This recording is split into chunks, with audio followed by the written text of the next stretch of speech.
Hey guys.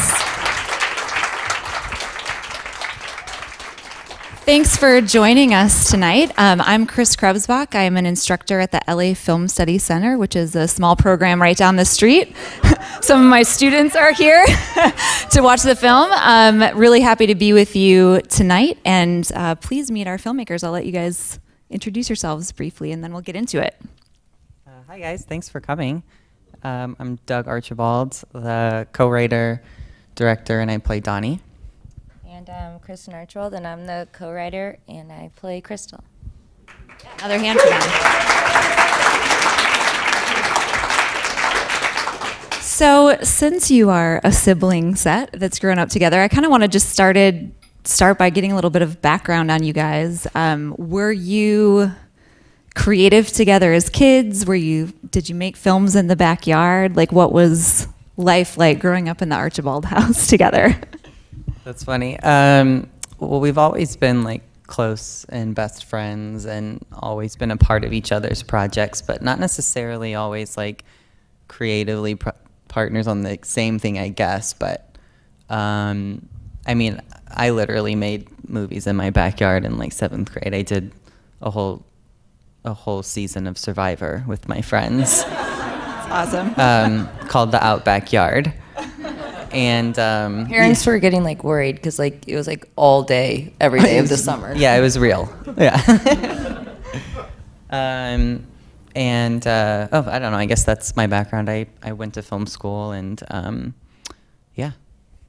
And I went to school for fashion design, and I mean at that time we weren't writing together, but somehow Doug was still like helping me put together an entire like fashion show. So I feel like we were always working together creatively in some capacity. Yeah. And I asked them this right before I came in, but you're not twins, correct? One of us is older. Yes. We won't talk about who that is. So I know, Doug, you had a short film on the festival circuit that was pretty, I just saw the trailer for it, so pretty intense, not a dramatic. Comedy. No. Yeah. What made you want to transition into comedy for your first feature? I'm not sure if it was such a like drastic like decision like that. I guess it was just that we started writing this story together, and I don't know. I just think I'm not sure. I don't really remember the decision process. It's just that we started writing this together, and this is the movie that we wanted to make together. Yeah. Well, Casey asked one of our audience questions, and I'm also curious what inspired you guys to come together as a team and make this particular story. Where did it start from? I mean, we were always writing, but Doug was finishing film school at UCLA, and then I kind of came out to just like help out somehow like on your thesis film as well. And I think, right, your senior, but then we just started talking about like when you graduated, like, okay, we should write a feature together. Yeah. Yeah, and then the story, it started with the characters, like even long before like doing my like thesis film and all of that stuff. We started writing, I don't even know if it was, I think, yeah, it was a feature. We definitely started writing a feature with these characters, but it wasn't a similar storyline. It was a comedy, but it was just more about like their codependency. But then as we were writing it, we remembered that we liked the same guy in like high school for one day. And so that really worked as like a catalyst for the codependency, for them to sort of grow apart for the first time. So talk us through the writing process a little bit. There are a lot of writers that try to work with the team. Sometimes it goes well, sometimes it doesn't. So how did you make that process work between the two of you? It's evolved over time, for sure. Yeah, it's really evolved over time. I mean, we did so many different variations. I mean, at one point, we were writing the same scene, we'd separately, and then we would come together and decide which were the best parts. So we were both writing everything twice. Like that happened for like a few months at Not one the most point. efficient. No. Yeah, I mean, it was really crazy in the beginning. Like I said, I had moved here for film school, and we're originally from St. Louis. And Kristin hadn't moved out yet, so when we started writing it, it was like over the phone at like 7 p.m. my time and like 9 p.m. Kristin's time, and just like as much as we could each night after work. And then, I mean, now it's evolved. Like, obviously, it's easier to live in the same city. But we mostly write everything together now, and we're really more focused on like the outline stage first, which has become really clear as a really important stage for us. I think maybe especially as a writing team, so that we're always, you know, in sync about everything, like what each scene means and what it's doing. And that way, if we, you know, some things we do have to do separately, I think sometimes, you know, time-wise too. But now it's like helpful to know, you know, a very clear picture of what we're doing when we're doing it. How did you guys handle disagreements with parts of the script, if there were any?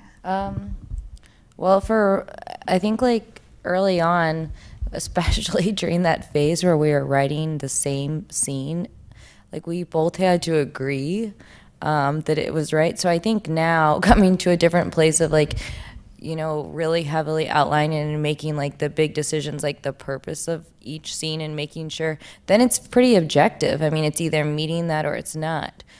So early on when we were writing separately more from like a creative place, it does get a little bit harder because I'm like, but this is really funny. And then he's like, this is really funny. I'm like, okay, but now it's from a place that's like, you can make anything funny, especially when you're writing comedy. It's so easy to like get carried away, and you know, you can go back and forth. What's funnier? Yeah, but there's probably only one of those that's going to meet the purpose of what you need.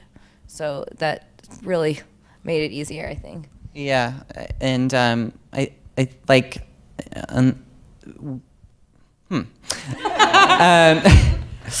We're always just trying to do what's best for the story. Like, if there's a disagreement, sometimes, you know, one of us will try to explain like why that idea is like good, but maybe doesn't work for the story. And if the other person still disagrees, like then you trust your writing partner, and you're like, okay, well, I can, you know, I see that, and it stays, you know? I think that's the main thing. Like, I mean, we work together. I know, like, writing teams are all different kinds of people, but I think you have to, like, trust, like, especially when you're splitting stuff up, like, putting, like, egos aside, you have to know, especially when we were doing that for a long time where we would write the same thing and then we'd have to pick one. During that phase, there'd be, like, a long time where maybe one of our things wasn't getting picked, and you have to know that the other person is, like, making a choice what's best for the story, and it's, like, not about whatever they've brought kind of to the table, so. Yeah, and in the end, it's something you both wrote together and you don't even remember. So it really is moment to moment about what's best for the story. Even though you just said you don't remember, are there any moments that you would have liked to see in the film that didn't make it in there? Well, there's a couple people that were in it that are no longer in it, and there's a couple, and that came from the original place that would probably, hopefully never happen again, is writing something funny and something great, and it's super entertaining. At the end of the day, we did all of our rough cut screenings, and it's unnecessary. It was totally irrelevant. Just like irrelevant. Yeah, it was super entertaining. I had an ex-boyfriend in the movie. There was a whole storyline, and he had a crazy friend who was hilarious. There was a whole party scene. Where I'm drinking the wine was originally with a party of other people. Two other people in that scene that you just, like, as soon as you see them, the shot cuts away because there was nothing else we could do.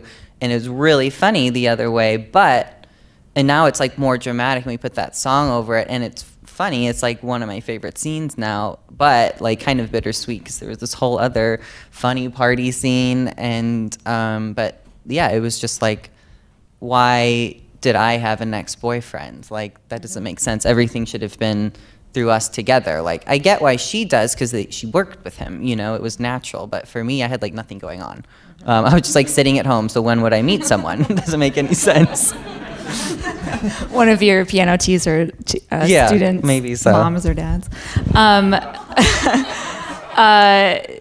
Yeah, so I was curious as I was watching through whether there was ever a time in the writing process where, Kristin, where your character ended up with Andy, or with, did you guys throw that around at all, or was it always?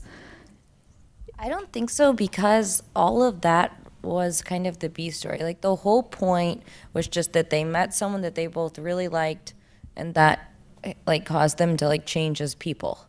And so, you know, that's just the catalyst, the fact that he's like kind of there, but that's the second part, you know.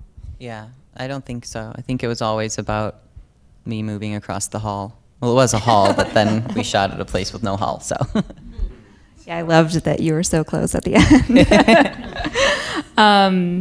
Great, well, thank you. I want to kind of move into the producing side of things.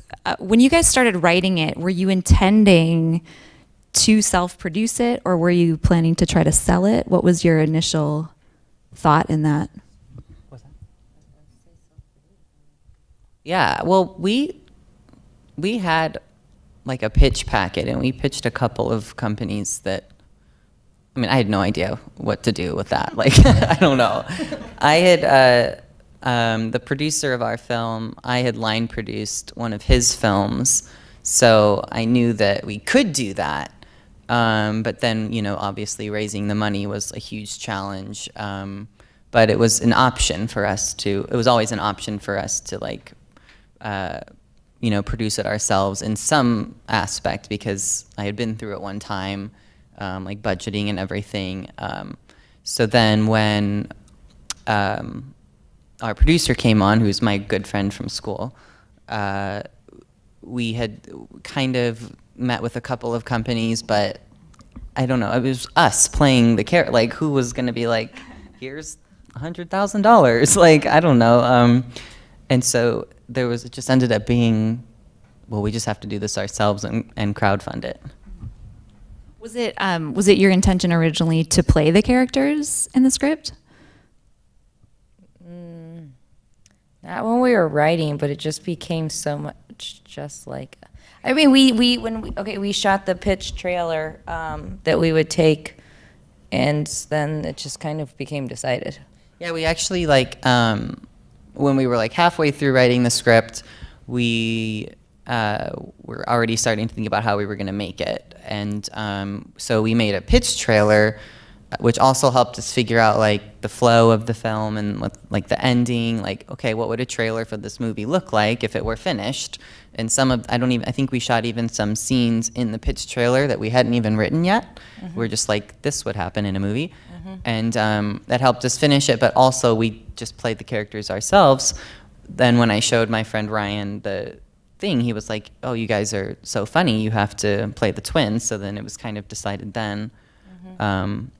And you know, we didn't know like if we could get even someone like Lucas to play Andy, much less like we didn't know who we could get to play the twins. So it was kind of scary to not know like if they were going to have like a natural thing. So it almost like when people were like, oh, you were really natural in the pitch trailer, it made it easier to make that decision, because it was like, well, at least we know that we'll have that sort of chemistry, you know? Yeah, and we shot that pitch trailer like really early on. Like we weren't necessarily even like finished. I mean, looking back, I can't, if we wouldn't have done that, that would have really been challenging. I mean, because when we go to talk to anyone, that was so easy. It was like a couple minutes long or something. It was great. Yeah, with casting, they just too. Immediately were able to, with everything. Especially as the first-time feature director, like being like, this is the pitch trailer we did. I think that really helped like get these like great other people attached to it. Yeah, that's great. Did you, what was the timing of the process for it? So you have the pitch trailer. I know at some point Indiegogo campaign comes in. At some point Lucas comes on. So what was the trajectory of how that all played out? Like time-wise, I mean, it took, for a lot of reasons, like 3 years to write the script. It was our first one, and we lived in separate states in the beginning of that. Then I don't remember the exact timelines, but the order was that we did the pitch trailer, finished the script, decided we were, we did a table read with like Artemis and Angela. They actually were a part of it even before we raised the money, which was awesome. And then when it was like, okay, we're not doing this with the production company, then we did the Indiegogo, which over the holidays. Yeah, which to make was sure like, that people were like feeling great. Yeah, feeling No, that was like in the we spirit interviewed of quite a lot Christmas. Of we like looked at that and yeah. people are gonna feel Yeah, good. that was like a 2-month campaign on Indiegogo. And then, so the campaign ended in like February, and then we were shooting in May. Wow, that was fast from the time we started funding. Well, so there's a lot of miracles happened. A lot of miracles happened, and I think, but we did all of the Indiegogo, and that was really well planned out. I mean, it worked out, and a lot of miracles happened, but I think that was like one of the most important things is actually realizing it's so much work. Oh my God. It is so much work, and you have to stay on top of it every day. But I think we also were like, okay, no matter what, we're just gonna no more time. We're like, we'll shoot it for $5 if it all fails. Like we're gonna do it. Luckily, we met our goal. We had like 3 months then because of pre-production, because my job, I was working on a reality show as a producer, and that ended right when we started. And Kristin was quit her job and then got a new one, luckily, like right away. that was starting in 3 weeks. So it was like that 3 weeks that we had to shoot it between having to start day jobs again. That worked out very well. Yeah, it was. Yeah. We had several questions from the audience about the financing. What did you guys learn about the crowdfunding process that you would take? Would you do it again? Or what lessons did you learn that you could maybe pass on to people that are thinking about doing that for their own projects? I think you have to do everything in advance, it seems like, before you even launch your campaign. Because when you launch, it's like it's a countdown. I mean, that sounds obvious and stupid, but it is. And so it's like you have to know what you're doing every single day. And I just have to do everything that you can. We did all kinds of things. I mean, we made a list. Literally, I mean, that was like probably more work than I don't even know. Yeah. Because we made a list of every single person we knew with the check, whether or not we thought that they would give at least $1, like every single person we'd ever thought, and then we cut that in half. Do as much research as you can ahead of time, and then just know what you're doing every single day of the campaign. Because if you it just goes by really fast. And we did like the flexible funding on Indiegogo. For our project, I don't know, maybe if it wasn't like flashy enough, but we didn't get hardly any strangers donating like that you think maybe might happen. We got like a lot, but the vast majority of ours was from people that we knew. Okay, not just people we knew, but like people repost coming from within I think our, one of the network. biggest things that I've watched or learned on our own and from people asking is that the best thing you can do is people will help you if you know what to ask them. They need to just be told specifically what to do. Tomorrow, can you repost this and send them the sentence?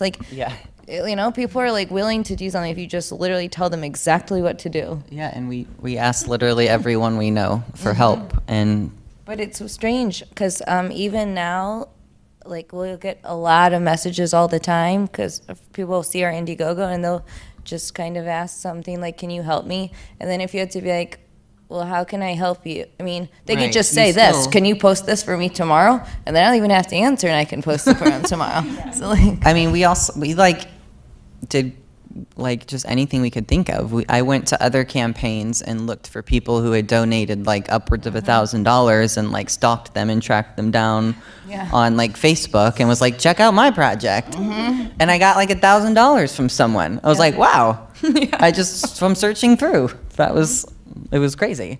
That's great.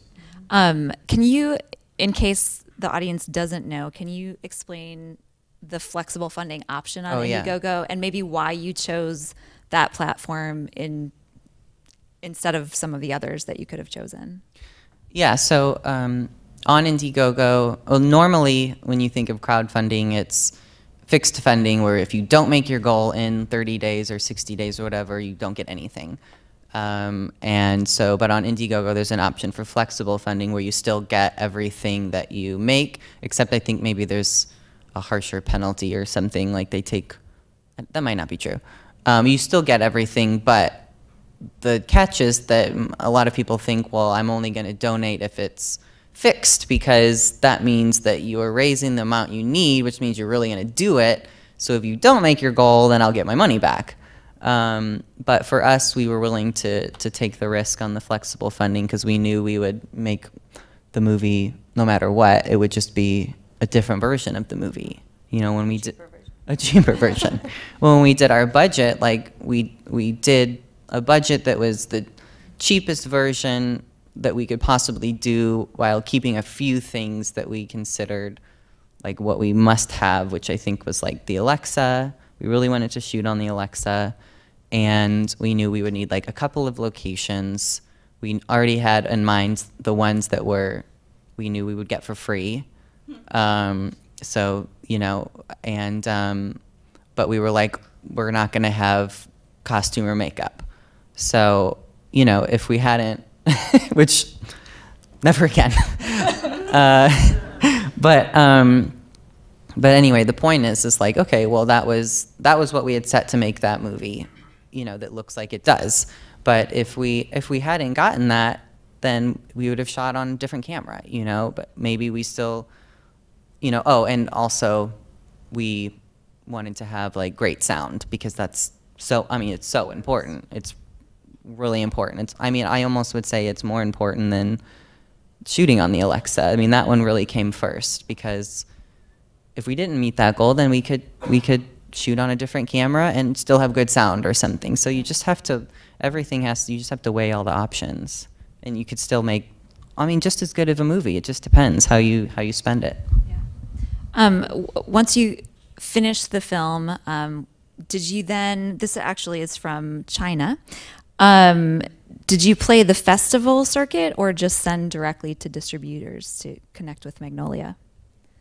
Yeah, well, we played on the festival circuit for about a year, and we got really lucky because where we first world premiered was at CineQuest, and it was probably the only one where they immediately, even before we were there, set meetings for us with distributors.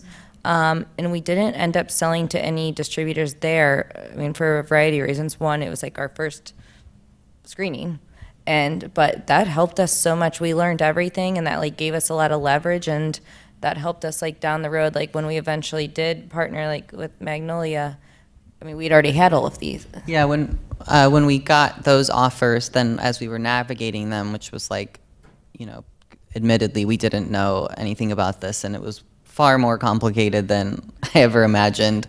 So our producer connected us with some sales agents through his network that were great and were helping us navigate those. And then the Magnolia thing came up, and our executive producer, Connor Franta, all came up at the same time. And that's when everything like shifted, and we were able to, get in touch with Magnolia. So it was all a tumbling, yeah. And I mean, I think all of the festival screenings, though, and like all of that reception is what. Yeah. I mean, that was like very helpful. One thing after another. It wasn't any one thing that was like, you know, it was like, the festivals got it attention. And awards, and then like audience awards were super helpful too. Mm-hmm. Yeah. Yeah. What was the most fun part of that festival circuit for you? I feel like it's always a surprise for filmmakers when their films are really well received. So how was? Yeah, it was. Yeah, how was that? Just watching it with audiences. Watching it with like, and then with a lot of different audiences, and people like laugh at totally different parts. Like each. Yeah, I don't know. It's just rewarding to see your movie in a theater, and you know, it's like each time you like, it could be the last time. I don't know. I don't know. It's just like it's really rewarding to be able to watch it with an audience. So. Well, here's a question I've been dying to ask. What was it like to work with your mom on set? Everybody realizes that their mother played their mother, right? Yes. So talk about that process a little bit. I mean, again, it was not like planned from the beginning. That would be almost crazy. But I don't know, just like the vibe that me and Kristin had, and then we were auditioning people who were great, but was like not our mom, like, and then I don't know. She was supposed to come to LA. She was coming to LA already. To go to Disneyland, and like, you're gonna do something else. Yeah, and then we were like, you got to play the mom, and she was like, at first, yeah, she was like, no, I'm not gonna do it, but then like 2 seconds later, I was like, okay. She was nervous for 5 minutes, and like for whatever reason, she kept being worried she was gonna bump into the camera. But then after that, she got over it, and like she was everyone's favorite. Like she's been everyone's favorite the whole time throughout. Yeah. Everything. No, I mean, yeah, I was nervous, because I was like, well, we at least had like tested ourselves, and she was just like flying out from Missouri, like gonna play the mom. And but she got there with like all of her script printed out, like totally marked up. Oh yeah, her script was like all the notes on it. She added lines, and she's like, well, I wouldn't say that, and it was all like scratched out. And it was better. I was like, yep, that's funnier. You're right. And so like the first take was like, I was like a little nervous because she was nervous, and I was like, I don't know if I'm going to be able to calm her down. But she was like acting. She was like doing things that I was like, we casted you because we just want you to be yourself. Like, that will be great. And then she like couldn't for a second. And then I was just like, okay, you're telling this story about the first scene that we shot with her was the one where she's talking about the juicery, and she was like, that's like a real story, pretty much. And so I was like, you've told me this like 5 times, so just like say it again. And then, yeah, when she got over like not being afraid of bumping into the camera, then I also think just watching it this time, one last thing is that giving them something to do really helped, because she had like, we just like put all the grocery bags on her. So I think she was like, she forgot, because there's like so many grocery bags that she had to unload. So it was like almost more natural that way. And then like with the pizza, it was like, you're not thinking about your lines. It's not like in your head so much if you have like a lot of stuff to do. So I don't know. Yeah, I had, when I was watching it and I knew she was your mom, I was like, did the pizza box thing happen? Because I feel like the pizza box thing happened in real life. But anyway, that made me laugh. It was very funny. We just have a couple minutes left, so I wanted to end with, what would you think are the 1 or 2 lessons that you've taken from this experience that you're moving forward with in your next project? And if you can, tell us what you're working on next.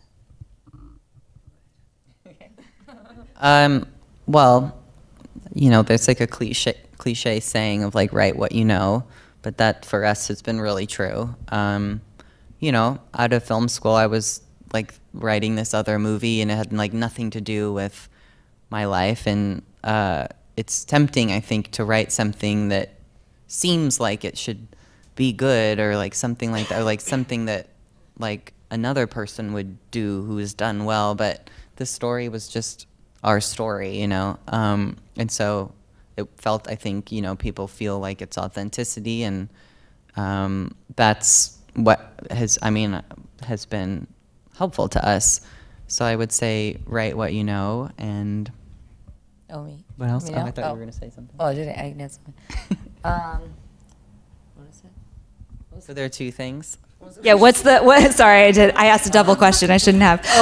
What are you taking into your next project? Oh, right. What lessons? I think, like, looking back, I felt like, oh man, we need to do this so fast.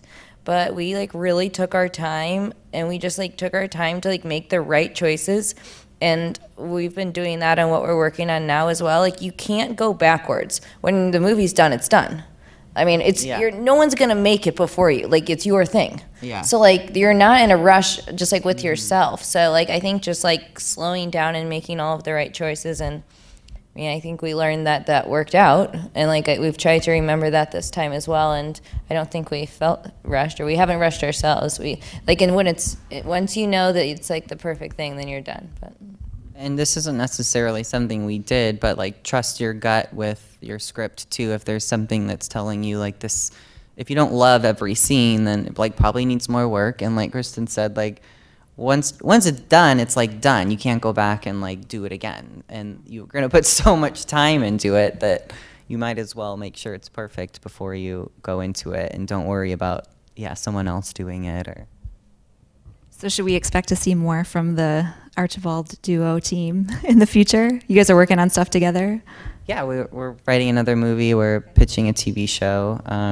Same idea of us acting in it again. So, yeah. That's great. Well, good luck on that. It's been a pleasure Thank you, getting to know you a little, and thank you. Thank you, Thank you, everyone, for coming.